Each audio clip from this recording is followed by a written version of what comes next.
Hello guys, welcome back to another brand new video. আজকের ভিডিওতে আমরা কথা বলবো মানবতার ফেরিওয়ালা দা সাদা পাঞ্জাবি ম্যান তৌহিদ আফ্রিদিকে নিয়ে। তৌহিদ আফ্রিদি বিভিন্ন সময় বিভিন্ন মানুষকে সাহায্য করেছেন এবং সাহায্য করার চেয়ে বেশি সেটা করার ভিডিও করেছেন। তিনি বন্যার সময় নৌকা নিয়ে গিয়ে আগে মানুষকে সাহায্য করতেন এবং তার চেয়ে বেশি সেটা করার ভিডিও করতেন। ধীরে বলো, দীवारों के भी कान होते हैं। থ্যাংক ইউ বাবা। আরে দাঁড়াও, থ্যাংক ইউ দিলেই হবে? দাঁড়াও কয়েকটা ছবি তুলি। এই ছবি তোল। এবার যাই বাবা। আরে দাঁড়াও, আরো কয়েক হাজারটা পোজে ছবি তুলতে হবে।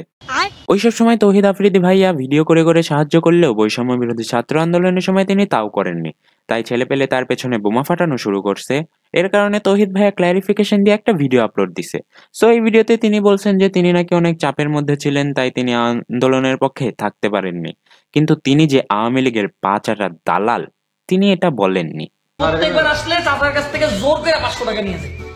গাইস, আমাদের বিখ্যাত হারুন কাকার কাছ থেকে আমি 500 টাকা নিয়ে এখন আমি খেতে যাব।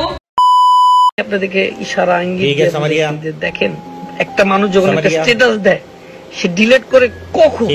মানুষ তখনই স্টোরি দিয়ে ডিলিট করে যখন তার ছবিটা ভালো আসে না। বাট আপনি আপনার পাছা চুলকানোর ছবি স্টোরিতে কেন দিছেন? বাবার কষ্টের তৈরি করা টেলিভিশনটাতে আপনারা যারা কিছু মানুষ কিভাবে ভাঙচুর করছে, কোন চ্যানেল কথা বলছে আর কোন চ্যানেল চাটাচাটি করছে তা আমরা ভালোভাবেই জানি। আর আপনার চ্যানেল কি টিকটকে কথা বলছে? এরপরে তৌহিদ ভাই অনেক বকবক টকবক করে আবেগে বলছে যে সে ইউটিউব ছেড়ে দিবে, কিন্তু লিটারালি মানুষজন বি লাইক, ছেড়ে দে ভাই, শুধু ইউটিউব না, ফেসবুক, ইনস্টাগ্রাম, টুইটার, তুই পুরো বাংলাদেশি ছেড়ে দে। So that's it for today guys. ভিডিওটা ভালো লাগলে অবশ্যই লাইক, শেয়ার এবং সাবস্ক্রাইব করতে ভুলবেন না।